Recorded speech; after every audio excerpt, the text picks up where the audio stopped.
जय हिंद साथियों, good morning. मैं आपका दोस्त अनुष्ट बिलास जैन स्वागत करता हूं आप सबका एसएलएच अकेडमी पर। डेली करंट अफेयर्स की क्लास में आप सबका स्वागत है। देवियों और सज्जनों, मेरा आप सबसे नम्र अनुरोध है कि आप सब वीडियो को अंत तक बिना स्किप किए पूरा मन लगाकर देखें। और अगर आपको वीडियो पसंद आए तो प्लीज़ वीडियो को लाइक करें, कमेंट करें, शेयर करें और चैनल को सब्सक्राइब करना बिल्कुल भी ना भूलें।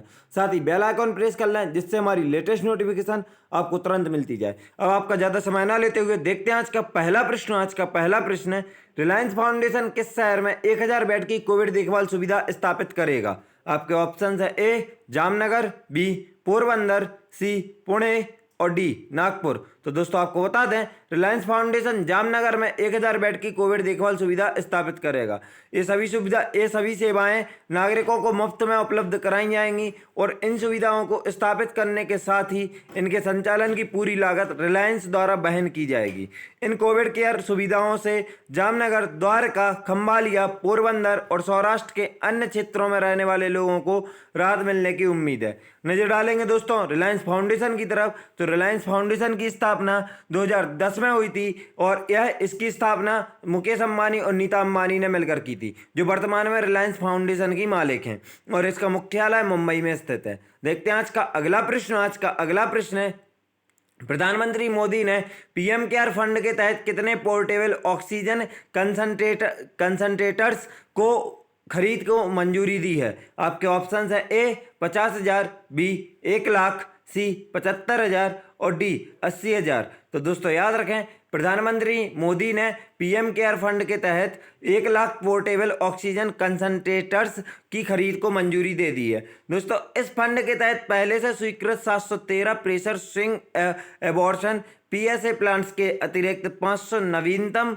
पीएसए ऑक्सीजन प्लांट्स की खरीद की लिए अनुमति दी गई है। पीएसए प्लांट संयंत्रों की स्थापना और पोर्टेबल ऑक्सीजन कंसंट्रेटर्स की खरीद से जहां मांग अधिक है वहां ऑक्सीजन की आपूर्ति बढ़ाने में बहुत मदद मिलेगी। दोस्तों जैसे कि आपको पता है, सारे विश्व में अभी हमारा देश भारत ऑक्सीजन की कमी के कारण बहुत ही परेशान है। तो इसलिए आप बहुत अच्छे से याद रखें कि पीएम केयर फंड के तहत 1 लाख पोर्टेबल ऑक्सीजन कंसंट्रेटर्स की खरीद को मंजूरी दी गई है। देखते हैं आज का अगला प्रश्न। आज का अगला प्रश्न है, राज्य सरकारों के लिए एसआईआई का नया टीका मूल्य क्या है? आपके ऑप्शन हैं ए 200 रुपये, बी 150 रुपये, सी 300 रुपये और डी 350 रुपये। तो दोस्तों याद रखें, राज्य सरकारों के लिए एसआईआई का नया टीका मूल्य 300 रुपये है। दोस्तों सीरम इंस्टीट्यूट ऑफ इंडिया ने भारत के विभिन्न राज्य सरकारों के लिए अपने कोविशील्ड वैक्सीन की कीमत 400 रुपये प्रति डोज से घटाकर अब 300 रुपये प्रति डोज कर दी है। और यह विभिन्न राज्य सरकारों के विरोध और उनके बार बार आग्रह के कारण इन्होंने केंद्र सरकार ने सीरम इंस्टीट्यूट के जो आधार पूनावाला हैं, प्रमुख व्यक्ति यहाँ के प्रेसिडेंट, उनसे रिक्वेस्ट की थी कि वह कम करें रेट, और तब जाके उन्होंने 400 रुपये प्रति डोज से 300 रुपये प्रति डोज कर दिए हैं। सीरम इंस्टीट्यूट ऑफ इंडिया की तरफ अगर नज़र डालेंगे दोस्तों, तो इसका मुख्यालय पुणे में स्थित है, महाराष्ट्र में, तथा इसकी स्थापना 1966 में हुई थी। इसके संस्थापक साइरस पूनावाला हैं तथा इसके अभी वर्तमान में प्रेसिडेंट आधार पूनावाला हैं। दोस्तों सारी इन्फॉर्मेशन याद रखें क्योंकि पूछे जाने की संभावनाएं बहुत ज़्यादा है, क्योंकि सीरम इंस्टीट्यूट ऑफ इंडिया जो है यह अभी कंपनी हर जगह चर्चा में पाई गई है कोविड के कारण। देखते हैं आज का अगला प्रश्न। आज का अगला प्रश्न है, कौन सा भारतीय सशस्त्र बल अपनी गैर चिकित्सा कर्मियों को युद्ध क्षेत्र नर्सिंग सहायकों, बैटलफील्ड नर्सिंग असिस्टेंट के रूप में कार्य करने के लिए प्रशिक्षित कर रहा है?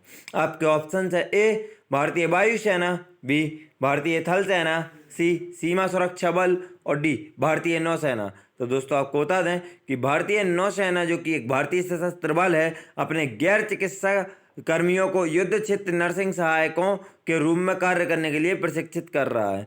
दोस्तों भारतीय नौसेना की दक्षिणी नौसेना कमान ने हाल ही में घोषणा की है कि उसने अपने गैर चिकित्सा कर्मियों को कोविड-19 मामलों में वृद्धि के कारण युद्ध क्षेत्र नर्सिंग सहायकों के रूप में कार्य करने के लिए प्रशिक्षण प्रदान करना शुरू कर दिया है। दोस्तों नजर डालेंगे भारतीय नौसेना की तरफ, तो भारतीय नौसेना की स्थापना ब्रिटिश ईस्ट इंडिया कंपनी के शासन में ही 1612 में हो गई थी, लेकिन इसका राष्ट्रीयकरण 26 जनवरी 1950 को हुआ और इसे इंडियन नेवी नाम दिया गया, भारतीय नौसेना नाम दिया गया। वर्तमान में नौसेना प्रमुख एडमिरल करमबीर सिंह हैं। तो आपको बहुत अच्छे से नाम याद रखना है क्योंकि यह सेना प्रमुख पूछे जाते हैं, तो आपको पता होना चाहिए वर्तमान में नौसेना प्रमुख एडमिरल करमबीर सिंह है। देखते हैं आज का अगला प्रश्न। आज का अगला प्रश्न है, हाल ही में किसे बजाज ऑटो के नए अध्यक्ष के रूप में नियुक्त किया गया है? आपके ऑप्शन हैं ए राहुल बजाज, बी नीरज बजाज, सी सचिन बजाज और डी सौरभ बजाज। तो दोस्तों याद रखें, हाल ही में नीरज बजाज को बजाज ऑटो के नए अध्यक्ष के रूप में नियुक्त किया गया है। राहुल बजाज कंपनी के गैर सरकारी अध्यक्ष जो 1972 के बाद से कंपनी के शीर्ष पद पर थे। तो दोस्तों याद रखें, लगभग पूरे 50 साल तक अध्यक्ष के पद पर रहे हैं कौन? राहुल बजाज, जो हाल ही में सेवानिवृत्त हुए हैं, पद पर थे। और उनकी उम्र को देखते हुए 5 दशकों तक समूह के गैर कार्यकारी निदेशक और कंपनी के अध्यक्ष के पद से अपना इस्तीफा दिया और नीरज बजाज को अध्यक्ष चुना गया। तो उसके बाद क्या है दोस्तों, अब राहुल बजाज बूढ़े हो चले थे तो उन्होंने अपनी उम्र के चलते इस्तीफा दिया है और उनके बाद नीरज बजाज अध्यक्ष बने हैं बजाज ऑटो के। नजर डालेंगे दोस्तों बजाज ऑटो की तरफ, तो बजाज ऑटो की स्थापना 1945 में हुई थी तथा इसका मुख्यालय पुणे महाराष्ट्र में स्थित है। देखते हैं आज का अगला प्रश्न। आज का अगला प्रश्न है, फाइनेंशियल ईयर 2021 में कौन से बैंक ने कॉरपोरेट बॉन्ड सौदों को की व्यवस्था में शीर्ष स्थान हासिल किया है? आपके ऑप्शन है ए ICICI, बी एक्सिस, सी HDFC और डी SBI। तो दोस्तों याद रखें, फाइनेंशियल ईयर 2021 में HDFC ने कॉरपोरेट बॉन्ड सौदों के व्यवस्थाओं में शीर्ष स्थान हासिल किया है। दोस्तों याद रखें, दूसरे स्थान पर एक्सिस बैंक जबकि ICICI बैंक तीसरे स्थान पर है। साथ ही यह भी याद रखें दोस्तों कि पिछली तिमाही में HDFC का बैंक का बेस्ट नहीं था। पिछली तिमाही अगर आखिरी तिमाही अकेले का पूछा जाए तो उसमें ICICI प्रथम पर था, और ऐसे में ऑल ओवर साल भर का देखें तो HDFC फर्स्ट पर है, एक्सिस सेकंड पर और ICICI थर्ड पर है। किसमें? कॉरपोरेट बॉन्ड सौदों की व्यवस्था बनाने में। नजर डालेंगे दोस्तों HDFC बैंक की तरफ, तो HDFC बैंक का मुख्यालय मुंबई महाराष्ट्र में स्थित है। इसकी स्थापना अगस्त 1994 में हुई थी। इसके वर्तमान में MD और CEO शशिधर जगदीशन है। अगर आपसे पूछा जाए कि इनके पहले शशिधर जगदीशन के पहले MD और CEO कौन थे HDFC के, तो आपको पता होना चाहिए कि आदित्य पुरी थे पहले CEO, जिनके स्थान पर अब शशिधर जगदीशन आए हैं। और इसकी अगर टैगलाइन आपसे पूछी जाए तो आप याद रखें, बी अंडरस्टैंड योर वर्ल्ड इसकी टैगलाइन है HDFC बैंक की। बहुत अच्छे से याद रखना दोस्तों tagline, be understand your world. देखते हैं आज का अगला प्रश्न। आज का अगला प्रश्न है, हाल ही में किस बैंक ने digital banking platform merchant stock launch किया है? आपके ऑप्शन है ए ICICI, बी एक्सिस, सी HDFC और डी SBI। तो दोस्तों याद रखें, हाल ही में ICICI बैंक ने digital banking platform merchant stock launch किया है। खुदरा व्यापारी इंस्टाविज व्यवसायों के लिए ICICI बैंक का मोबाइल बैंकिंग अनुप्रयोग पर मर्चेंट स्टॉक सेवाओं का लाभ उठा सकते हैं। मर्चेंट स्टॉक के तहत बैंकिंग सेवाओं में शून्य संतुलन, चालू खाता, त्वरित क्रेडिट सुविधाएं, डिजिटल स्टोर प्रबंधन सुविधा, वफादारी कार्यक्रम और ई-कॉमर्स और डिजिटल मार्केटिंग प्लेटफॉर्म के साथ गठबंधन जैसी मूल्य वर्धित सेवाएं शामिल है। नजर डालेंगे दोस्तों ICICI की तरफ, तो याद रखें ICICI बैंक की स्थापना 5 जनवरी 1994 को हुई थी। इसके वर्तमान में अध्यक्ष गिरीश चंद्र चतुर्वेदी हैं जो, और इसके वर्तमान में MD और CEO संदीप बख्शी हैं। अगर आपसे ICICI बैंक का मुख्यालय पूछा जाए तो दोस्तों बहुत कॉन्सेप्चुअल है और याद रखना, इसका पंजीकृत मुख्यालय जो हेडक्वार्टर होता है वह है बड़ौदा गुजरात और कॉर्पोरेट कार्यालय है मुंबई महाराष्ट्र। कॉर्पोरेट कार्यालय से मतलब यह होता है कि इनका पूरा वर्किंग जो हेड है या वर्किंग प्रोसेस होती पूरी मुंबई से कंट्रोल होती है, लेकिन इनका रजिस्टर्ड जब इन्होंने 1994 में बैंक की स्थापना की तो रजिस्ट्रेशन किया तो वहाँ पर इनका मुख्यालय बड़ौदा गुजरात चढ़ा हुआ है। देखते हैं आज का अगला प्रश्न। आज का अगला प्रश्न है, इस वर्ष किस शहर की विश्व पुस्तक राजधानी चुना गया है? आपके ऑप्शन है ए तबिलिसी, बी इंचियोन, सी शंघाई और डी नई दिल्ली। तो दोस्तों याद रखें, इस वर्ष तबिलिसी को विश्व पुस्तक राजधानी चुना गया है। तबिलिसी जॉर्जिया देश की एक राजधानी है, तो आप बहुत अच्छे से याद रखें तबिलिसी कहाँ की, तो जॉर्जिया का एक शहर है जहाँ के जिसे विश्व पुस्तक राजधानी चुना गया है। वर्ष 1995 में पेरिस में आयोजित यूनेस्को के सभा में प्रतिवर्ष 23 अप्रैल को विश्व पुस्तक दिवस मनाए जाने की घोषणा की गई थी और साथ ही उसके बाद कुछ विश्व पुस्तक दिवस के ऑब्जर्वेशन के चलते कुछ दिनों बाद से यह विश्व राजधानी चुनी जाती है, विश्व पुस्तक राजधानी, जिसकी घोषणा हुई है कि तबिलिसी को विश्व पुस्तक राजधानी चुना गया है।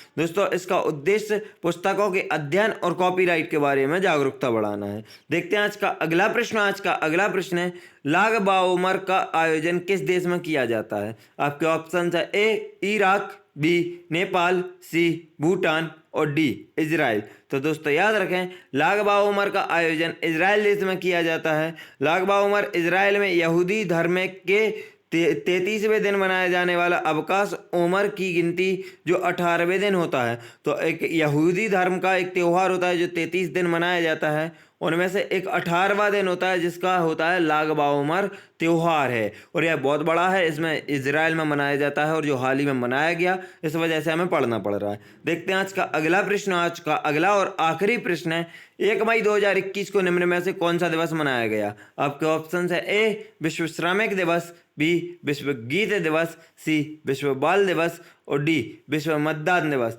तो दोस्तों याद रखें, 1 मई 2021 को विश्व श्रमिक दिवस मनाया गया। हर साल 1 मई को अंतर्राष्ट्रीय मजदूर दिवस मनाया जाता है। 1 मई का दिन दुनिया के मजदूरों और श्रमिक वर्गों को समर्पित होता है। इस दिन को लेबर डे, श्रमिक डे दिवस और मई दिवस जैसे अन्य नामों से भी जाना जाता है। दोस्तों, हमारी वीडियो यहीं समाप्त होती है। वीडियो को अंत तक देखने के लिए आप सभी का धन्यवाद। अगर आपको वीडियो पसंद आई हो तो प्लीज़ वीडियो को लाइक करें, कमेंट करें, शेयर करें, चैनल को सब्सक्राइब करना बिल्कुल भी ना भूलें और साथ ही बेल आइकॉन प्रेस कर लें जिससे हमारी लेटेस्ट नोटिफिकेशन आपको तुरंत मिलती जाए। दोस्तों, और आपको अगर इस क्लास की PDF चाहिए तो आप हमारे टेलीग्राम चैनल SLH अकेडमी को ज्वाइन करें। अगर आप फेसबुक, इंस्टाग्राम, टेलीग्राम पर जुड़ना चाहते हैं तो डिस्क्रिप्शन बॉक्स से लिंक द्वारा फॉलो कर सकते हैं। वीडियो को अंत तक देखने के लिए एक बार फिर से धन्यवाद। पसंद आई हो तो प्लीज़ लाइक, शेयर, सब्सक्राइब का ध्यान रखें। जय हिंद, जय भारत। आपका दिन मंगलमय हो।